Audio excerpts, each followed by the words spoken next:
악인의 형통 불평하지 말라. 악인의 형통 불평하지 말라라는 제목으로 말씀 전하겠습니다. 시편 37편은 욥기처럼 신종론, 즉 신의 정당성을 주장하는 문제를 악과 악인의 문제와 함께 다루고 있습니다.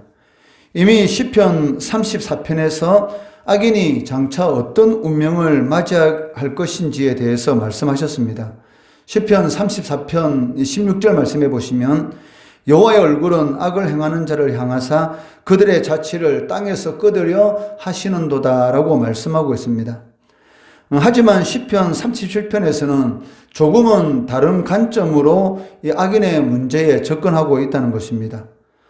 시편 34편이 악의 문제를 가지고 고민하는 의인의 모습을 나타내고 있다면 시편 37편은 악인 때문에 분노하는 하나님의 백성을 타이르시는 그 지혜자의 모습이 나타나고 있다는 것입니다. 그렇기 때문에 이 초대교회 교부인 터툴리아는 이 시편에서 탁월한 하나님의 섭리를 발견했다라고 말을 하였고, 이소도레라는 신학자는 불평을 잠재우는 약을 발견했다 하였고, 루터는 거룩한 인내를 발견했다라고 말을 하였던 것입니다. 시편 37편의 기자는 오랜 인생을 살아가면서 의인과 악인의 운명에 대해서 관찰을 하였는데, 그러한 이 관찰을 통해서 그 확실한 자신의 관점을 가지게 되었습니다. 의인에 대해서는 25절 말씀해 보시면, 내가 어려서부터 늙길까지 의인이 버림을 당하거나 그의 자손이 걸식함을 보지 못하였다라는 그런 이 결론을 내리고 있습니다. 이와 대조적으로 악인에 대해서는 10절 말씀해 보시면, 잠시 후에는 악인이 없어지리니 내가 그곳을 자세히 살필지라도 없으리로다라는 그런 이 결론을 내리고 있다는 것입니다. 즉 시편 기자가 오랜 인생을 살아가면서 의인과 악인에 대해서 확실한 그 자신의 이 관점을 가지게 되는데, 의인은 그 버림을 당한다든지 그의 자손이 걸식하는 그러한 일은 절대 없다는 것이죠. 하지만 악인은 그 순간은 잘 되는 것처럼 보이지만 순식간에 없어지는 그러한 일을 당하게 되었다라고 말씀하고 있다는 것입니다. 물론 그 악인이 이 역사와 그 현실에서 쉽게 사라지는 것은 아닙니다. 35절 말씀해 보시면, 내가 악인의 큰 세력을 본즉 그 본래의 땅에 서 있는 나무잎이 무성함과 같다라고 말을 하고 있습니다. 그렇지만 악인의 인생을 마지막까지 살펴본 이 시편 기자는 궁극적으로 그들에게는 미래가 없다라는 그러한 결론을 내리고 있습니다.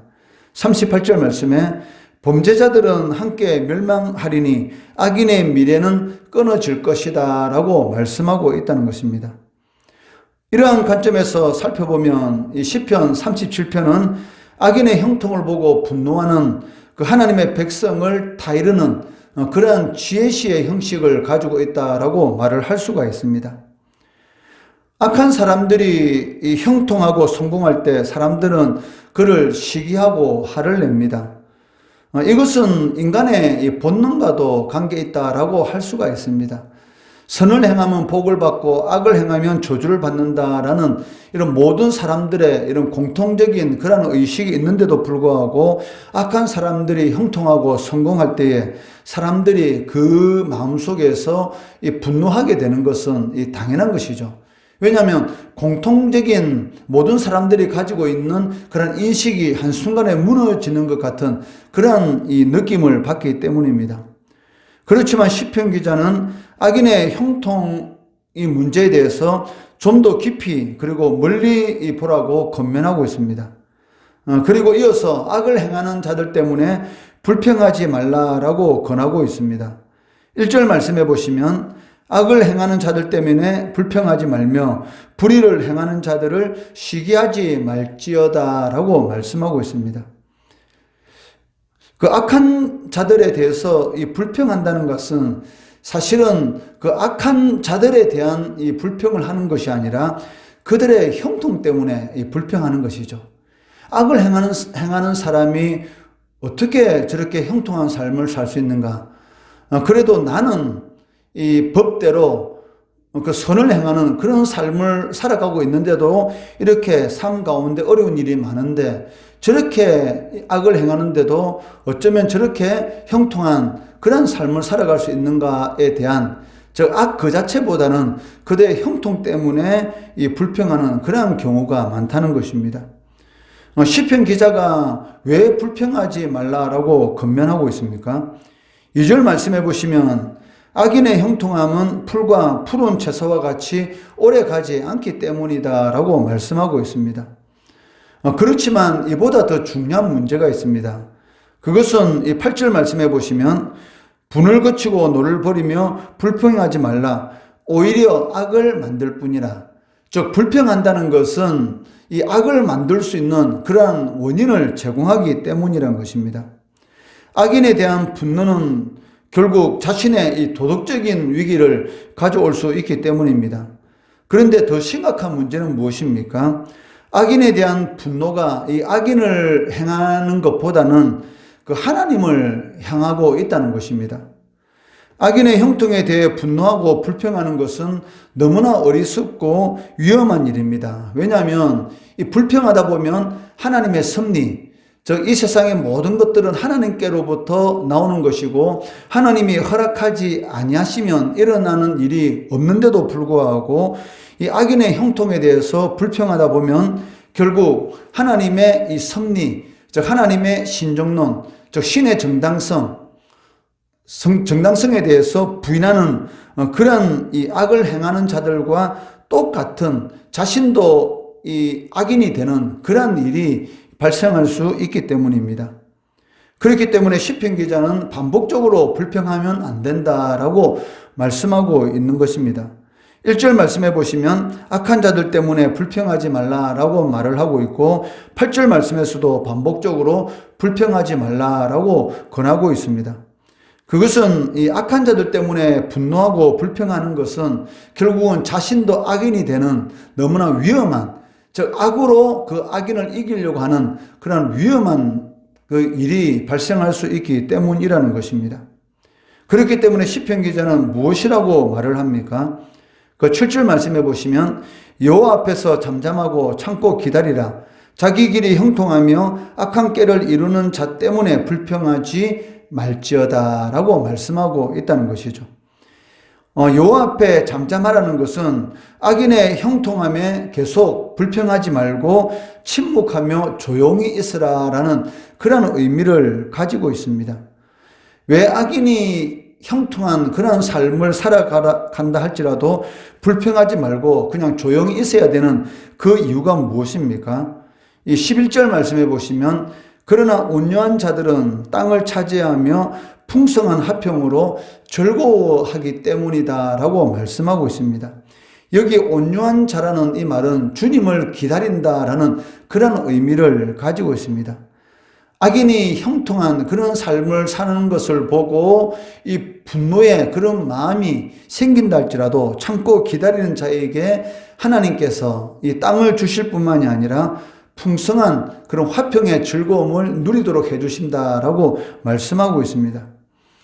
여기서 말하는 이 풍성한 이 화평이라는 것은 하나님께서 주시는 물질적, 그 영적 모든 축복을 다 누리게 된다라는 그런 의미를 가지고 있습니다. 그렇기 때문에 악인이 형통한 그러한 삶을 살아가는 것을 볼 때에 거기에 대해서 분노하고 불평할 것이 아니라 하나님의 이 선하심, 하나님의 이 공의, 그런 것들을 이렇게 바라보고 소망하면서 참고 기다리다 보면 어느 순간인가 악이 그 악을 악으로 제압하는 것이 아니라 하나님의 공의가 그 악에 대해서 심판하시는 그런 놀라운 역사를 체험하게 되며 그런 자들에게 하나님께서는 영적 이 물질에 이런 누릴 수 있는 그런 은혜를 베풀어 주신다라고 말씀하고 있다는 것입니다.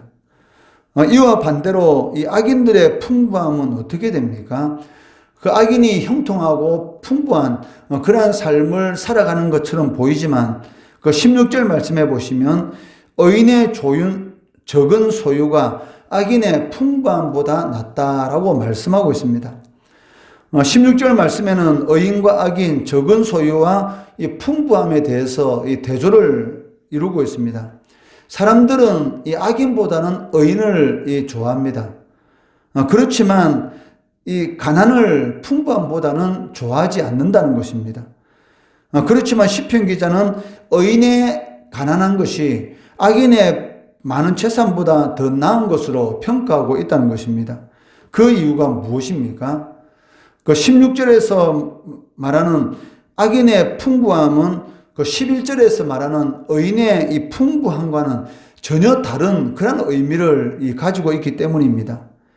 16절에 악인의 풍부함이라고 할 때 이 풍부함이라는 이 단어는 그 히브리어로 하몬이라는 이 단어를 사용하고 있습니다. 여기 이 하몬이라는 이 단어는 이 고통, 소란, 시끄러움 그러한 뜻을 가지고 있습니다. 즉, 이 말이 무엇을 의미합니까? 악인이 가지고 있는 이 풍성한 이 부라는 것은 소란스럽고 시끄럽고 것만하려한 그런 것에 불과하다라는 의미를 가지고 있다는 것이죠. 그렇기 때문에 악인의 이 풍부함에 대해서 말을 할 때는 이 하몬이라는 그 단어를 사용해서 악인의 불은 소란스럽고 가시적이고 그 마음 가운데 잠깐의 평안도 없는 그러한 이 부다라는 의미를 가지고 있다는 것입니다. 그렇기 때문에 잠언 15장 16절 말씀해 보시면 가산이 적어도 여호와를 경외하는 것이 크게 부하고 번뇌하는 것보다 낫다라고 말씀하고 있다는 것입니다. 25절에 보시면 그 시편 기자는 한평생 사는 동안 의인이 버림받는 것도 보지 못하였고 그의 후손이 거지가 되어서 집을 잃고 유랑하는 것도 보지 못하였다라고 말을 하고 있습니다.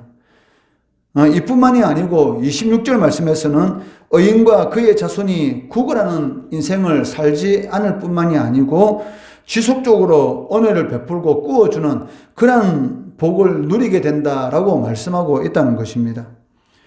여기 가난한 자들에게 꾸어주는 이 능력, 이것은 그 신명기에서 하나님의 말씀에 순종하는 그런 백성들에게 주어지는 이 복으로 묘사되고 있습니다. 신명기 28장 12절 말씀해 보시면 여호와께서 너를 위하여 하늘의 아름다운 보고를 여시사 내 땅에 때를 따라 비를 내리시고 내 손으로 하는 모든 일에 복을 주시리니 내가 많은 민족에게 꾸어줄지라도 너는 꾸지 아니할 것이라. 즉 하나님의 말씀에 순종하는 그런 의인의 삶, 악인의 형통함을 보더라도 하나님의 이 섭리를 믿음으로 바라보고 참고 기다리는 그러한 자들에게 하나님께서는 영적 물질의 이 복을 누리게 해주실 뿐만이 아니고 꾸어줄 수 있는 그러한 은혜도 베풀어 주신다라고 말씀하고 있습니다. 그렇기 때문에 이 악한 자들이 형통한 그러한 삶을 살아간다 할지라도 불평하고 분노할 것이 아니고 요 앞에서 잠잠하고 참고 기다리는 그것이 바로 성도의 이 삶의 올바른 모습이다라고 말을 할 수가 있습니다. 그리할 때에 어떤 은혜를 베풀어 주십니까? 바로 영적 물질적인 풍성하게 채워주시는 그런 은혜를 베풀어 주신다는 것이죠. 이러한 은혜를 삶 가운데 누리시는 우리 성도 되시기를 주의 이름으로 축원합니다.